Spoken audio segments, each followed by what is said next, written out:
¿Qué tal? ¿Cómo están amigos y amigas de esta comunidad? Como siempre un gusto, como siempre un placer. Al ratito tendremos otra charla a las 21:30 con otro de los candidatos a la Suprema Corte de Justicia de la Nación para que ustedes estén pendientes. Le hemos estado presentando pues durante todos estos días, durante prácticamente todo este mes, entrevistas con los diferentes candidatos y candidatas. Y esta primera cápsula quiero dedicarla precisamente a este tema del Poder Judicial, incluso para abordar un poco cómo van, ¿no? En todo este proceso. Por supuesto, las encuestas que se han venido dando a conocer relacionadas con los nombres de las candidatas, de los candidatos a la Suprema Corte de Justicia, los nombres de los que son impresentables por donde se le quiera ver, por sus vínculos con el narcotráfico. Eso es un tema sumamente delicado. Ya el Senado de la República ha tomado decisiones al respecto, ha pedido al tribunal que retire las candidaturas de algunos de estos, por lo menos de 8, si no mal recuerdo, y un caso emblemático que nos muestra por qué el Poder Judicial debe ser modificado. Por más, mire, el maestro Bernardo Batis en una de estas entrevistas nos decía, no todos los juzgadores son corruptos, hay gente que es muy honesta, y yo estoy de acuerdo, yo estoy completamente de acuerdo. Pero sí le digo una cosa, no creo que sean una mayoría, esa es la realidad. ¿Por qué razón? Porque por eso el sistema judicial se va pudriendo, cuando la mayoría no es honesta, cuando la mayoría es deshonesta o es desinteresada, que de una u otra forma esto último también llega a ser parte de la corrupción, también llega a ser un problema muy serio para que las cosas caminen. Y el impacto no es solamente lo que se ve en la Suprema Corte de Justicia, lo que se ve entre los jueces y juezas. Hemos platicado con varios suspirantes a ser un juez o una jueza y te das cuenta la trascendencia, la importancia por el primer contacto que ellos tienen con la ciudadanía y cómo los mismos aspirantes nos dicen, está muy mal la situación en muchos casos. Y está muy mal porque nos hace falta mayor vigilancia, porque nos hace falta mayor dureza en las sanciones para que sepas que no te puedes corromper. Lamentablemente también hay jueces, como bien dicen, que están en entornos en donde las empresas criminales los cooptan o de plano, ¿no? este, los, los amenazan, ¿no? Hasta los matan o se meten con las familias y también están solos porque las fiscalías respaldan a las empresas criminales. Entonces, es un escenario en donde sin duda alguna falta fortalecer todavía mucho el camino del sistema de justicia. Entre esto, por supuesto, con la reforma a las fiscalías. Las fiscalías tienen que ser reformadas, así como están, no funcionan, no ayudan en nada a la impartición de justicia, son un verdadero problema por los intereses políticos y criminales que hay en todo su entorno, que por lo regular lo político y lo criminal va de la mano. Entonces nos topamos con que todavía hay un camino largo por andar, un camino largo por andar y como ciudadanos me parece que debemos de seguir exigiendo cambios en esa materia, debemos de seguir exigiendo que se profundice, que no se quede solamente en este esfuerzo que inició el presidente Andrés Manuel López Obrador y vaya que le puso ahínco a López Obrador para que se consolidara, porque aun y cuando había grupos al interior incluso del propio movimiento que se resistían, López Obrador les exigió y logró precisamente que se consolidaran estos cambios. La doctora Sheinbaum es otra lideresa fuerte, de carácter duro, de carácter decidido, y seguramente habrá también un trabajo para poder seguir avanzando más allá de los intereses que están muy presentes, pero muy, muy presentes desde la Fiscalía General de la República hasta la última de las fiscalías estatales que usted me diga, y ni hablar, por supuesto, a nivel a nivel municipal. Bueno, voy con este caso emblemático y de ahí me voy a seguir con todo lo demás, porque este caso para mí también es un asunto que indigna completamente. A ver, el cardenal Norberto Rivera, ¿qué cree que hizo? Adquirió en 2024 dos departamentos en la exclusiva Torre Residencial Mítica, al sur de la Ciudad de México, con un valor de más de 10 millones de pesos cada uno. ¿De dónde sacó 20 millones de pesos Norberto Rivera? Eso sería lo primero que tendríamos que preguntarnos. La respuesta hasta cierto punto puede parecer lógica, puede parecer obvia. Al interior de la iglesia hay muchísimo dinero y entre la jerarquía hay mucha corrupción y sus relaciones, sus vínculos con el poder económico les traen dividendos importantísimos, fundamentales, que uno de verdad se sorprendería y en cuanto te lo cuentan, en cuanto te comparten ese tipo de información, no dejas de verdad de sentir ese coraje, esa indignación, esa frustración, eh, sobre todo por la enorme hipocresía, ¿no? De estos personajes que se dicen hombres de Dios. Me estoy refiriendo a los jerarcas, que se dicen hombres de Dios y resultan que son los menos cristianos de toda la ecuación. Y no porque tengan que vivir en un monasterio, sino porque no transparentan jamás sus ganancias. Hoy por hoy nadie sabe cuánto mete una iglesia, por ejemplo, cómo se maneja una iglesia si ni siquiera paga impuestos, ¿no? Lo mismo pasa con todos estos grupos provenientes de Brasil y de otros lados vinculados a los evangelistas, a los cristianos, el caso de la Luz del Mundo y muchos de estos grupos, quienes aprovechan de este tipo de vacíos para enriquecerse a las anchas. Nadie sabe si se mete dinero en el narcotráfico, nadie sabe a ciencia cierta si se lava dinero. ¿Por qué no? ¿Por qué? Porque no hay la forma de saberlo.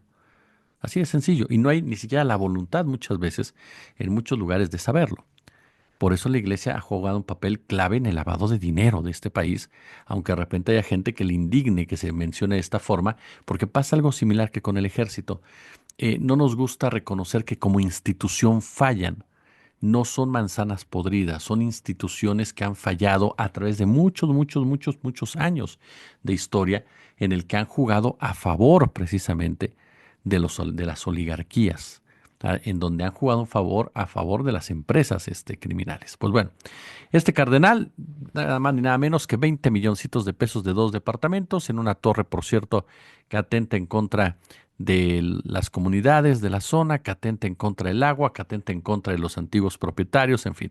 Desde mayo del año pasado, la jueza Blanca Lobo, titular del juzgado 12º de distrito en materia administrativa aquí en la Ciudad de México, ordenó al gobierno capitalino, ahora encabezado por Clara Brugada, devolver más de 1.300.000 pesos al cardenal por el pago de derechos que realizó por la adquisición de los inmuebles. Lo anterior al concederle un amparo contra el pago de derechos de inscripción de la compra-venta de los departamentos ante el Registro Público de la Propiedad y el Impuesto sobre Adquisiciones de Inmuebles, ambos establecidos en la Ciudad de México en diciembre del 2023.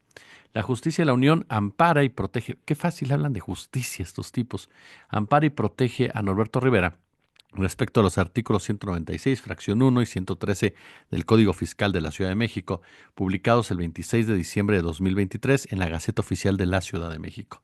En consecuencia, el gobierno capitalino, bueno, tiene que desembolsar 1.392.000 pesos por concepto de ISAI y pagos de derechos excedentes que el cardenal realizó por la compra de los 2 departamentos. ¿Qué le parece? El 29 de febrero del 2024, Rivera adquirió 2 departamentos, 4.201 y 4.205 en dicha torre, y para la inscripción de los contratos de compra-venta ante el RPP, la ley capitalina establece una cuota de 23.661 pesos, mientras que para registrar otros trámites similares, la cuota general es de 2.302 pesos. Al cardenal le aplicaron dos cobros por 23.000 pesos para registrar los contratos con los que adquirió sus departamentos, es decir, pagó 46.000 pesos en total.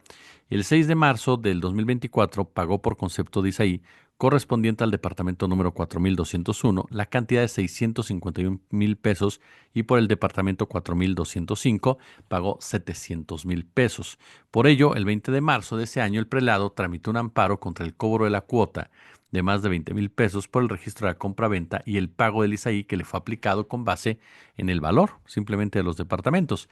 El 23 de mayo del 2024, fíjese, la juez 12ª de distrito en materia administrativa dictó su sentencia en la que indicó que resulta desproporcional la cuota establecida en el artículo 196, ¿no? Del Código Fiscal de la Ciudad de México por el registro de adquisición de inmuebles. Por ello consideró que el registro que el cardenal realiza sobre la compra-venta de sus departamentos encuadra en la cuota general de los 2.302 pesos y ordenó al gobierno capitalino que le devuelva el excedente, es decir, 20.759 pesos por cada trámite, lo que da un total de 41.000 pesos. Dice que no se justifica válidamente que se establezca una cuota mayor en cantidad de 23.000 pesos por cada registro por concepto de derechos al recibir el servicio de inscripción de los actos jurídicos a que se refiere en el inciso A de la fracción 1 del mismo artículo 196, cuando por servicios homólogos precisados en el primer párrafo de esa disposición se establece una diversa cuota general de menor cuantía, tomándose como elemento para establecer la cuota por registro, aspectos propios del arco jurídico a registrar, siendo que el procedimiento registral siempre es el mismo. En su sentencia, la juez Lobo Domínguez destaca que conforme al Código Fiscal de la Ciudad de México, bueno, pues el ISAI se fija con base en este valor de los inmuebles, pero al realizar el cálculo conforme a la tabla establecida en la ley capitalina, se contemplan valores que no incrementan proporcionalmente.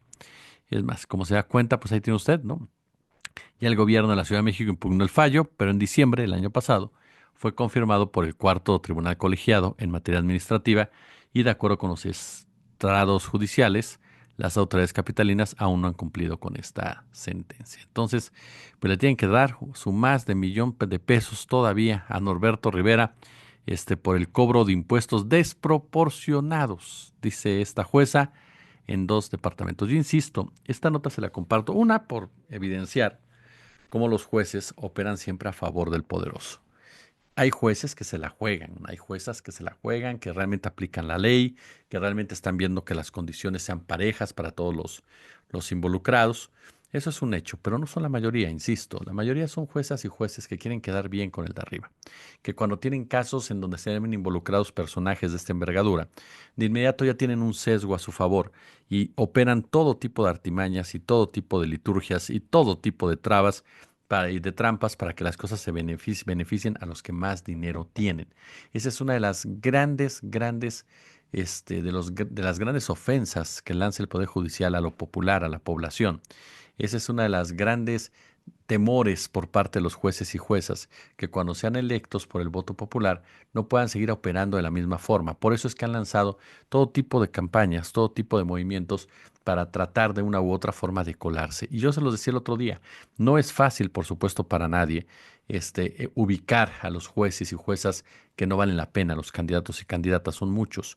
Los medios corporativos podrían hacerlo. Los medios corporativos tendrían la capacidad suficiente de reporteros, de camarógrafos, de redactores, en fin, para poder lanzarse estas investigaciones.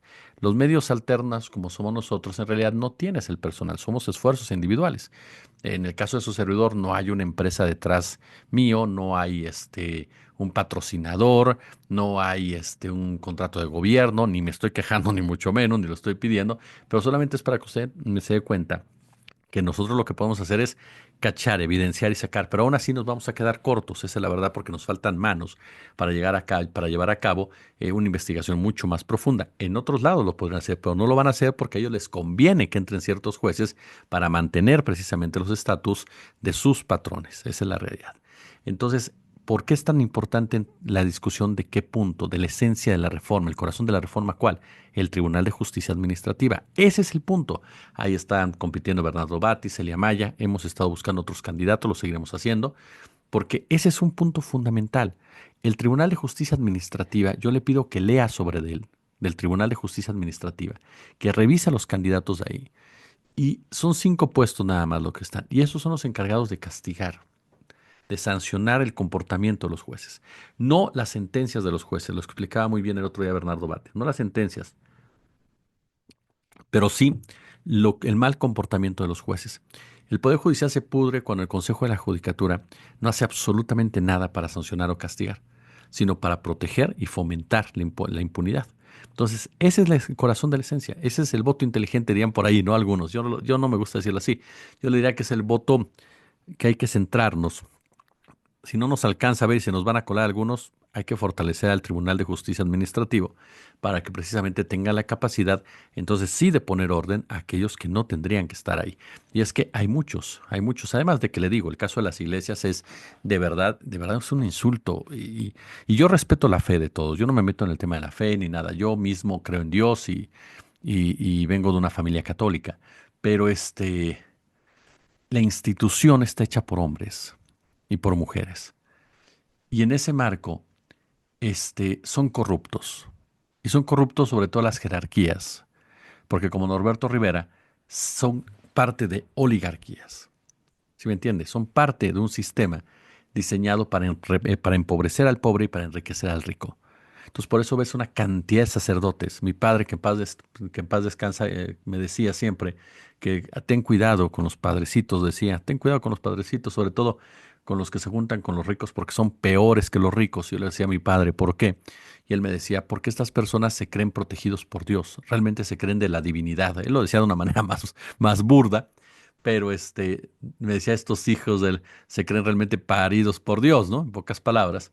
Dice, y es cierto, eso si usted lo valora, es cierto.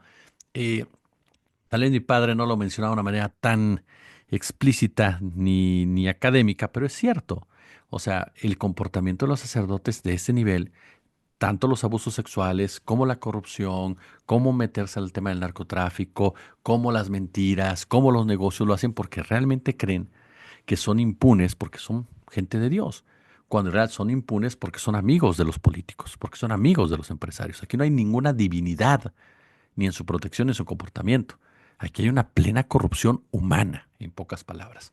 Y voy a este punto, le decía, déjeme ir con la nota del Senado. El Senado de la República, la Dirección de lo Contencioso del Senado pidió al Tribunal Electoral que no permita que el INE aplique la revisión de la 8 de 8 contra la violencia a las candidaturas de la elección judicial, pues los requisitos de elegibilidad son una etapa concluida, firme y exclusiva de los comités de evaluación. A pesar de que en los últimos días el propio Gerardo Fernández Noroña ha dicho que pedirán al Tribunal Electoral del Poder Judicial de la Federación que se revisen los perfiles que el mismo remitió al INE, pues unos 20 podrán tener vínculos con el crimen organizado. El mismo Senado presentó una impugnación ante la Sala Superior para que la autoridad electoral no revise si las candidaturas tienen alguna sentencia por delitos de género o son prófugos de la justicia, porque consideró que esa etapa ya cerró y no se puede volver a revisar en etapa de campañas. Aquí hay una contradicción, por supuesto, que tendrá que explicar el Senado de la República, porque no se entiende. Por un lado, no puedes hablar de de que saquen a ciertos candidatos y por el otro impedir que el tribunal le entre este tipo de acciones. Habrá que ver por qué lo hace el Senado. Humberto Acosta, director de lo contencioso del Senado, presentó la impugnación al acuerdo que aprobó el Consejo General del INE para garantizar el principio constitucional de que personas violentadoras no lleguen al poder, como se aprobó desde la anterior legislatura y se ha implementado en los últimos procesos electorales. Sin embargo, el titular de lo contencioso señaló que en el caso de la elección judicial, la evaluación de los requisitos constitucionales de elegibilidad e idoneidad ya fueron revisados por los comités de evaluación y el tribunal ha declarado esta etapa concluida. Ahora, insisto, ahí tiene que haber una explicación mucho más profunda por parte del Senado de la República, porque se cae, por lo menos en una primera instancia, se cae precisamente en la contradicción. Ahora, ¿quiénes son los candidatos? Lo hemos compartido mucho con ustedes. Eh, no, pero a final de cuentas vale la pena reiterarlo constantemente. Son varios. Por ejemplo, está el caso de Samuel Ventura, que es aspirante a juez de distrito de procesos penales y que dictó sentencias absolutorias a varias personas vinculadas en el intento de homicidio de un estudiante en Iguala, por cierto. Está el caso de Carlos López Cruz, aspirante a magistrado de circuito, quien absolvió al hermano de Salinas de Gortari del delito de enriquecimiento ilícito. Carlos López Cruz, ¿no? Que le hizo ese favorcito a los Salinas de Gortari, pues no ha de ser muy prestigioso ni muy decente, aunque él se venda de esa manera. Está también Belén Bolaños Martínez, que también tiene su negro historial. Ella es aspirante a magistrada de circuito, liberó a presuntos implicados en la desaparición de una joven. Está Gustavo Aquiles Villaseñor, aspirante a juez de distrito penal, ¿no? Que permitió la salida de Juan Collado. Ojo con esto. Está José Avelino Orozco, aspirante a juez de distrito penal, quien obligó al Ministerio Público a liberar a varios detenidos pese a evidencias. Juan José Hernández Leiva, aspirante a juez de control, quien otorgó prisión domiciliaria a Jesús Murillo Caram, ¿no? Juan José Hernández Leiva. Rocío Luna, aspirante a magistrada de circuito, quien favoreció a Daniel N., acusado de abusar sexualmente de una joven. Y bueno, el caso que ya le hemos mencionado de Edgar Agustín Rodríguez, aspirante a magistrado de circuito, denunciado por una alumna por presunto abuso sexual. Eso es uno de los grupos que están señalados. Hay otros más que ya le hemos también comentado de ellos, pero pues vale la pena, insisto, reiterarlo, no uno, sino en varias ocasiones. Está, bueno, el caso de Silvia Rocío Delgado, ella es aspirante a jueza del Distrito Penal, defendió a Joaquín El Chapo Guzmán y se dijo orgullosa de hacerlo.